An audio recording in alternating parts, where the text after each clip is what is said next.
welcome to my video. This is going to be my thoughts on Season 1, Episode 7 of Cloak and Dagger. This episode is called Lotus Eaters. And yeah, as usual, spoilers for everything MCU leading up to, including this episode. The episode is rated 16 plus age rating, and so will this video be. And yeah, this is the part where I tell you if I love the episode, if I hated the episode. This is definitely my favorite episode of the show so far. Yeah, we've got like this emotional story. We've got a time loop, one of my favorite types of stories. Not just of sci-fi either, just period stories. You know, and this is one of the time loop stories that really show what you can do with a time loop. This episode would be completely different if they didn't do it as a time loop. Imagine if it was just, you know, no, there's just a bunch of stuff that happens on the rig, and then eventually, the whole, yeah, the thing that they need to stop starts near the end. Yeah, it would be a completely different episode. So yeah. Yes, so let's see. Let's start with the... Yeah, so, I appreciate that Tandy acknowledges how this is a very difficult time for Ty, and he's not loving hearing this, you know... Yeah, that now they have to do something for her after he just lost, you know, basically the best shot he had at this point, up to this point, rather, of getting justice for Billy. Let's see, and yeah, great little bit with the, you know, seeing the last bit that happened to Ivan before, you know, yeah, leading up to the explosion, you know, and yeah, this is Ivan Hess, not Arthur Fleck, but he is a dad joker, and yeah, I think it's just I think it's in the manual. I think something happens when you become a dad that you just gotta make corny jokes like that. Yeah, and we see, you know, Mina making the cookie in her easy bake oven, as she told Tandy about. And let's see, I think that might more... great production value with the helicopter trip out to the platform. That was very nicely done, and you know, they take a shortcut or two. It goes by pretty quickly, and we don't... I'm pretty sure we don't see an actor near the helicopter because that's extra preparation, you know.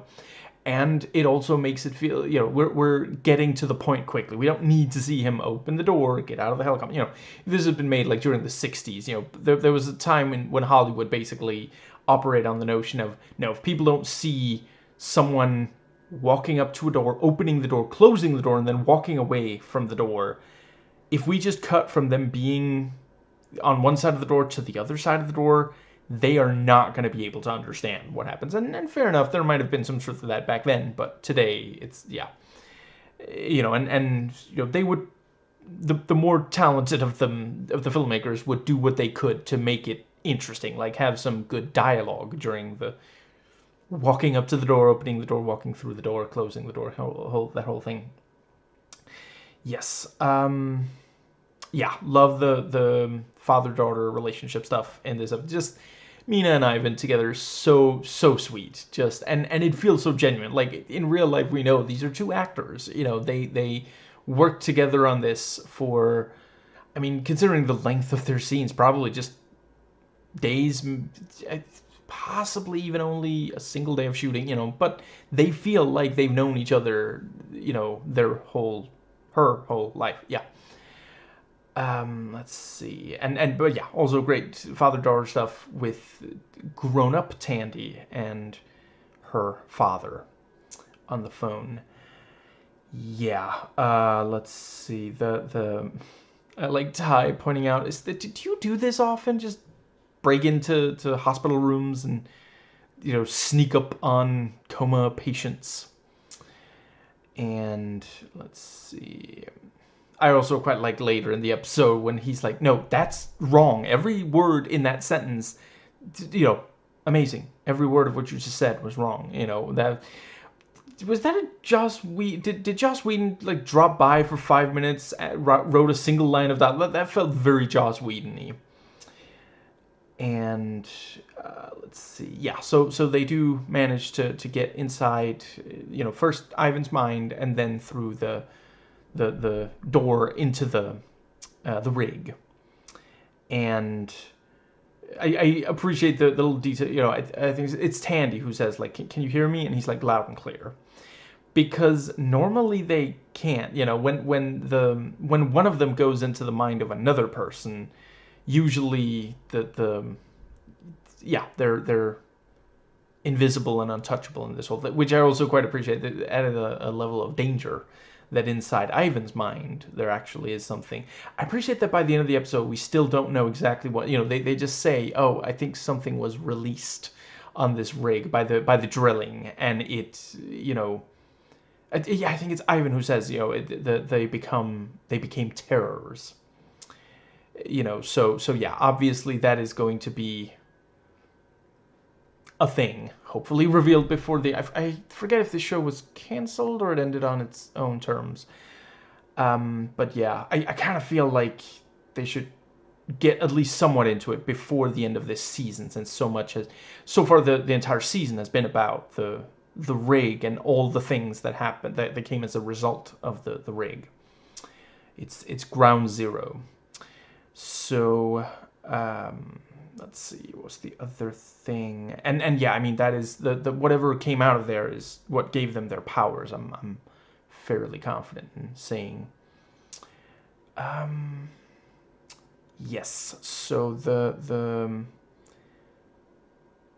yeah, we yeah.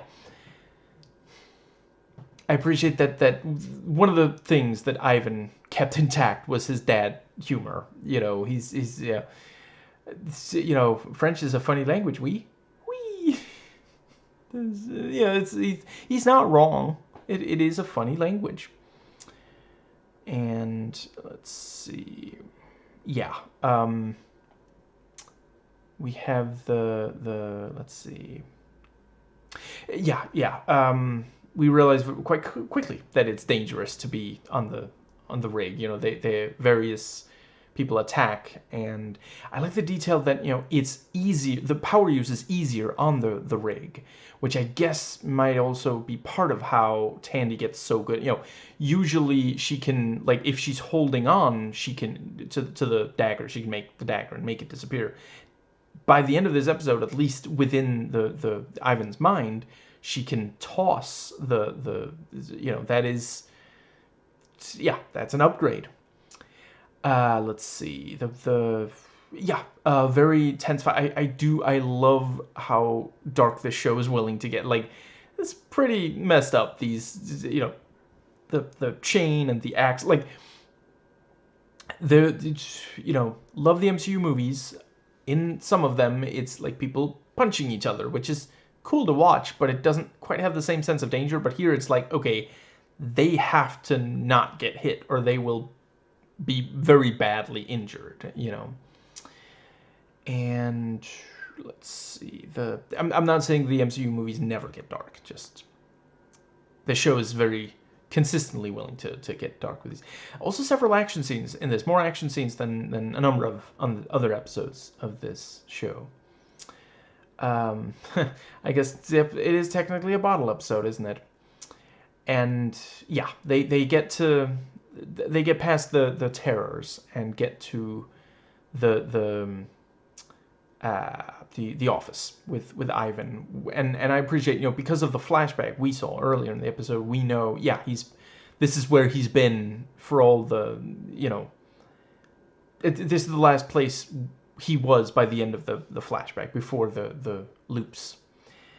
And let's see, we see the what is it that there is in the office. Yeah, we get these details about, he doesn't remember his own name. He doesn't remember anything before he got there, including having a daughter. You know, where did that cookie come from? Well, when a baker loves his job very much, that's now, isn't that a theological question? That was, when you say it isn't real, do you mean like philosophically? Oh no, the loops have turned him into Jordan Peterson. But no, yeah, we get some details about the loop, and we're told how to go and fix it. And I appreciate the detail that Tyrone cannot fix it by himself. Ivan has to take part in it, and yeah, he's talking about all the variables. There's 2 new variables, and the great little, you are your father's daughter. I know, that was a great little, because her father was an amazing man, and she has struggled recently, so it is this powerful moment that she's like, yeah, this is me, I am better than I have been recently, and that is, she is an addict, and I don't have personal experience with it, but I understand from hearing experts and firsthand from former addicts, it's extremely important how you see yourself and how willing you are to change. That's not the entire thing. Sometimes you need outside help, but what is that phrase? I can't help you change if you don't want to change. It's something like that,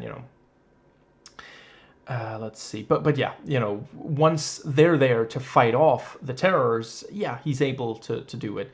No wonder that he couldn't without their help. There's 3 or 4 of them, and they're all armed. So yeah.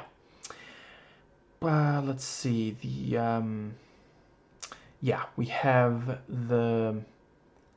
there's that part where they have to hide from Mr. Flambe, which was, yeah.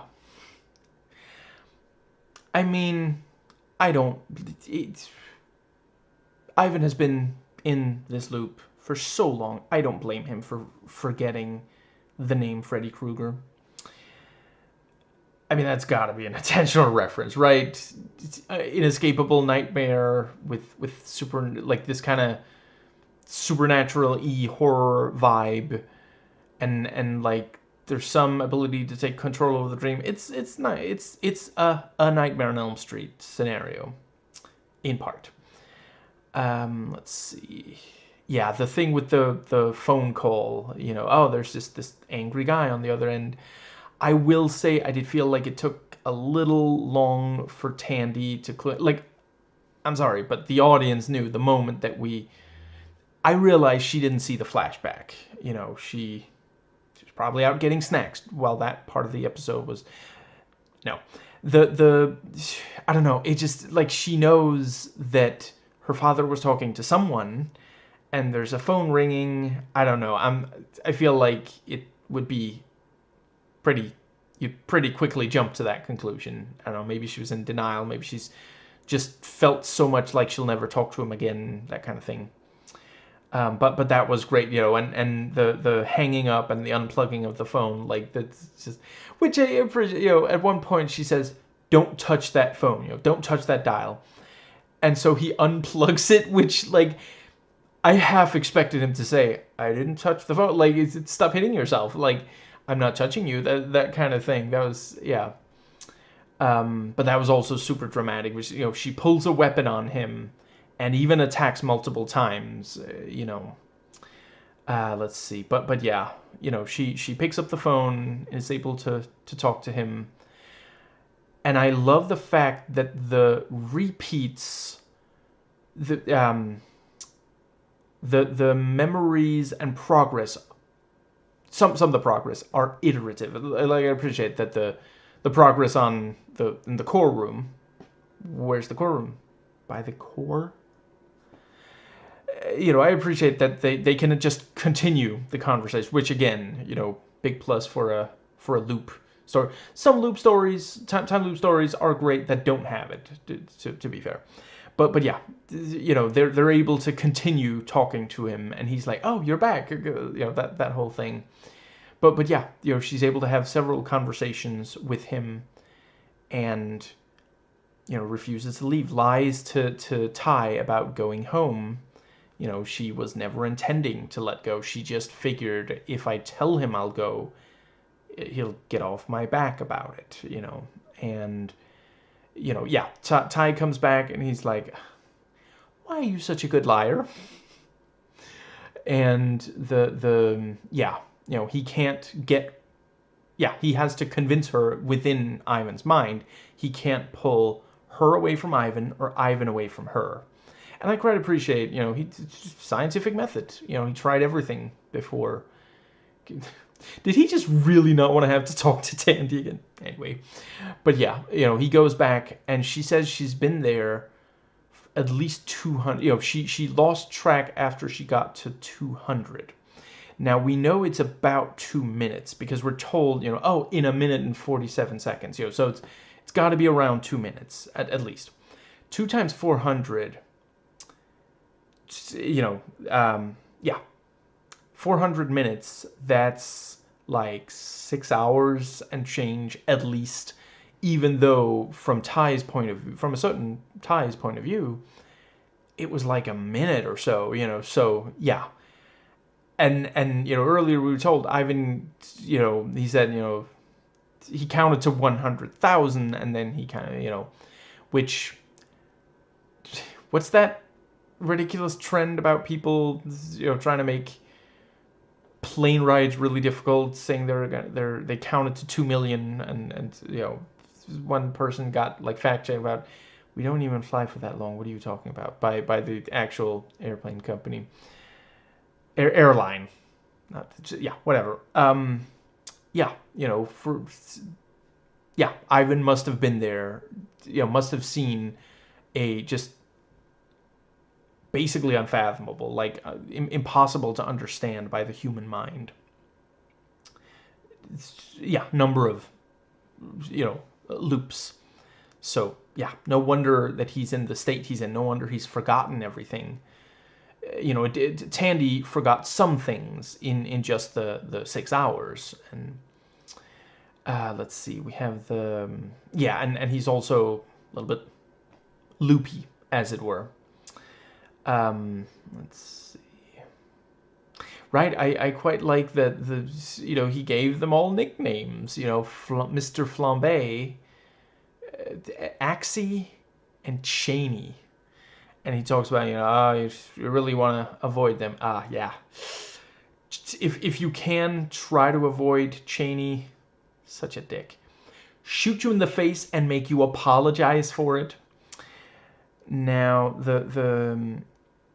but yeah, you know, she's just sitting there throwing cards, waiting for the phone to ring so she can talk to her dad again. And you know, yeah, just fantastic dramatic moment as she tries to convince him to leave her alone, let her talk to her father. You know, for 8 years without that, and yeah, you know, ultimately he admits, yeah, I would make this same wrong decision if I were able to talk to Billy again, you know, but it is the wrong decision. And we have one of these great, you know, the Tandy, you know, obviously she's trying to get Ty to leave her alone, to just, yeah, leave Ivan's mind. It's getting crowded. And you know, it's one of those things like, you know, one person inside their own mind, that's just normal. Two's a crowd. It takes 3 to tango. I'm losing track of the metaphor. Let's see. But yeah, you know, she's trying to get Ty to back off. And at first we wonder, is she being 100% honest now, or is she being cruel to get him to back off? Because she could hypothetically be honest if this was like if she's forgotten enough to get back out of the you know, she said that, you know, she's so used to lying, it's second nature to her. She didn't even consider telling the truth to Mina in the episode before this one. You know, is that what's happening, or is she being cruel to get him to leave? I do think it's her being cruel rather than, you know, she's not. But the very clever thing here is, both by her and the writers, they're lies that are very convincing. You know, there's some kernel of truth to some of her lies there, because she says, I manipulated you into, you know, going with me here. You know, that is technically true. It's just not true that she truly doesn't care about him. That you know, yeah, some of the other things she says, you know, but yeah, she is a character who lies a lot. And I'm not saying that as some kind of misogynistic thing. You know, this is a progressive channel. We support women's rights and women's wrongs. It can help make for a more complex character if you allow them to do something wrong. You know, it's so frustrating seeing people saying, oh, this female character is unlikable, when the exact same actions and characterization of a male character makes him complex and interesting. You know, I would argue it's, yeah, any gender, you know, there are other ways to make them complex, but it is a way to make a character more complex. Especially if it's a character we are meant to at least some of the time sympathize with. If you have them do something wrong, we're like thinking about, well, where does my line go if I'm empathizing with someone who's doing this wrong, you know? Which I think, you know, self-reflection is crucial to growth. So let's see. Yeah, ultimately he does manage to convince, you know, and I quite appreciate, you know, he says, ask him something that Ivan wouldn't know, something that your dad would know, and if he knows, I'll leave. You know, you can stay here, but you know, and yeah, she asks, who's in the back of the car? And yeah, you know, he says no one, you know, because Ivan had no idea that there were, you know, I wonder if there's going to be a scene in one of the next episodes. Probably not, but I'm just having fun here, where like Ivan realizes that, you know, she did overhear these things, and he's like, that's confidential. You better have signed an NDA and an NDA about the NDA. And maybe Mina will be like, don't worry, Dad, she did. Am I winking with the right eye? And let's see. Yeah, you know, she accepts it's not her dad. And yeah, hangs up, and you know, she helps bring Ivan out of it by, you know, yeah, saying it's cardamom, and he says, of course it is natural antidepressant, which, you know, and yeah, they go to the core room. Wasn't expecting a somewhat Defender-style hallway fight scene, but I'm not complaining. Let's see. And, right, and also earlier with the thing of, like, no, you can't have a cookie until you come home. You know, for someone who doesn't believe in magic, you know, it works, doesn't it? You always come home. And she's still baking those cookies 8 years later. You know, he came home physically, but not mentally on some level. She hopes, you know, it's obviously wishful thinking, magical thinking. I think it's also, yeah, you know, on some level, she hopes if she keeps making cardamom cookies, and she nailed it. You know, the temperamental oven stopped. You know, she figured out how to get it exactly right. Which is also makes it very sweet that she shared with Tandy, you know. Although it's kind of a jerk move to, like, you know, if you're working with someone, just be like munching on something in front of them, you know. If there's enough to share. And there at the end, she does bring him the cookies, you know, and And I really appreciate that they let, you know, both Ty and Tandy stay outside, because this is really a Hess moment. It's very Hessian.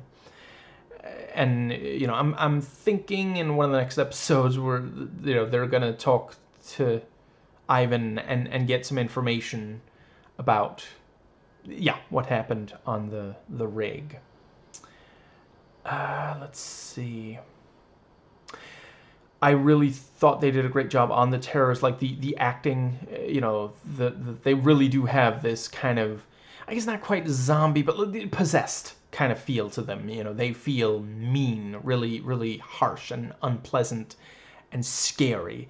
And I love that two of them we actually get to see before that happened. We get to see them be human beings, which makes it all the more horrible that they became the terrors and died. We know, Ivan was the sole survivor of this. So yeah, they were, we already knew that people died there, but seeing their faces, hearing the, because like the episode could easily have not shown that, but Ty briefly sees, they're like, what's happening? What do we do? How do we fix this? They weren't bad people. They wanted to yeah. You could easily have had a thing of like, once it starts happening, like, I don't know, one of them like shoves the other to the ground to get to the escape area, or I don't know, they could have gone like full cartoon supervillain, Saturday morning cartoon supervillain. One of them does the, it's like, ha ha ha, I knew this would happen. I was hoping there's something, but no, they're very, very much human beings. And let's see, I think that does, I feel like there's something I'm missing. Let's see, I've talked about the hallway, the phone, temporary leave. I love that almost the entire episode is these loops. They start going into the loops a few minutes in, and there's only a few minutes left of the episode there at the end. It was also very sweet, the recording there, and at the very end, and love the confidence of Tandy saying, you hadn't met me yet, and there is some truth to, they are stronger together, and that's also a really great message. People who, I mean, really almost everyone, but yeah, people who have suffered trauma especially need others, and they need others that understand, a support network.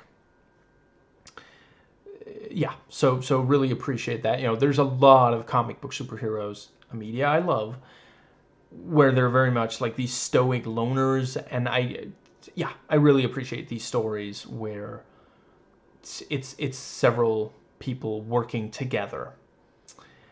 And let's see, heartbreaking, the thing about, I don't remember my brother's voice, and it is sadly true, and it is really devastating. You start to forget certain things about people you love once they're gone, once enough time has passed. I feel like there's at least one more thing that I really wanted to say. Right, the bit with, Tandy trying to convince Ivan, you have a daughter. Her name is Mia. She makes cookies with cardamom. And let's see. I guess when she won't tell Ivan at the start, what's in the cookie, she's giving him carte blanche to realize it's cardamom. And I do quite like the thing of like, no, you have to get, because he taught her scientific curiosity. And it's true. Like, I distinctly remember when I was a kid, there were certain things that, there were things that I was just told, which sometimes you got to be told, don't let your kid realize, look both ways before crossing the street on their own. That's not a good idea. But yeah, some things, if it's something the kid can determine on their own, you know, if they're curious, if they're the type who want, and a lot of kids are, but you know, yeah, you know your kids better than I, hopefully. Yeah, a lot of kids, you know, if you tell them this is something you should try to find out on your own, it's really, really exciting to find out, you know. And as a kid, you have very little power and influence, you have very little freedom. Discovering certain things for yourself is one of those very rare freedoms, and yeah, it's amazing. Like, a lot of the things I remember best are things that I discovered on my own. And let's see, what was the other thing? Let's see.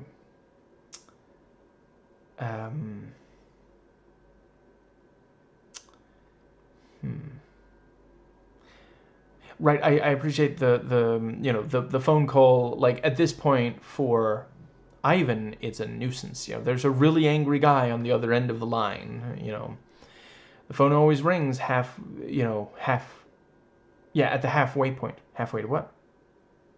To the end? That was nice and ominous. That was, yeah, and I love how casual he is about it. You know, just like, well, yeah, I mean, the world's gonna end. Cardamom cookie?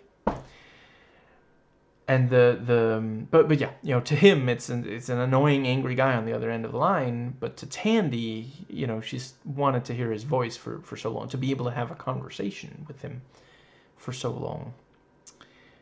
And I like the detail that Ivan does sometimes try before the end of the episode to you know, stop the explosion. You know, there's one point where he says, "Excuse me, did he even say I have to go downstairs?" It's something like that. You know, yeah, he is a scientist.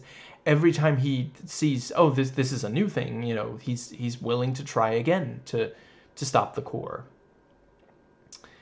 Let's see. Was it maybe when he realized that they were still there in a later loop? Because at first, you know, yeah, he was probably expecting them to just disappear at the end of the one loop that they were in, because he's had so many loops where they weren't there.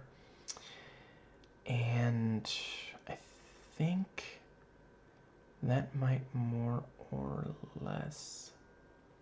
Yeah, I appreciate the brutality of the fight choreography. Like, the yeah, people getting stabbed. Like, I'm not saying it's the first time we've seen Tandy stab someone, obviously, but I think this might be the most people we've seen her stab in such a short amount of time. You know, and it's that thing of, like, in an earlier episode, it was extremely dramatic when she stabbed even one person, but by now, you know, also because the dramatic thing is something else in the scene. Yeah, I really appreciate that they devoted this much time to this basically one bit of plot progress, of this one major plot point of the you know, bringing Ivan back out of it. Like, you could easily see a much lesser version of this episode where they do it in maybe half the episode's time or something, but yeah, we'd lose so much great stuff. And that might actually be everything. I suppose. Just real quick, let's see. So in the IMDb trivia, right, so in Greek mythology, the Lotus Eaters were a race of people living on an island dominated by lotus plants. The lotus fruits and flowers were the primary food of the island, were a narcotic, causing the inhabitants to sleep in peaceful apathy, which is, of course, what we see in the... Yeah, Ivan... with Ivan, and later also Tandy. When Alexander the Great conquered a new area of unknown culture and people, he would distribute wines laced with the lotus narcotic to make the people whom were conquered into mindless, accepting masses, to subjugate and instill them the values of his Greek cultures. This way, it was much easier to add the new ideas of the Greeks without further fight. Let's see. Yeah. That is all that I had for this one. Yeah.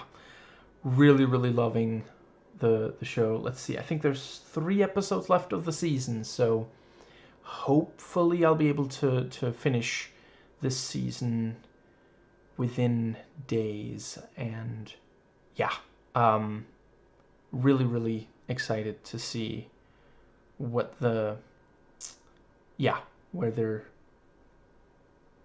what more is revealed. And right, that's another thing I really appreciate.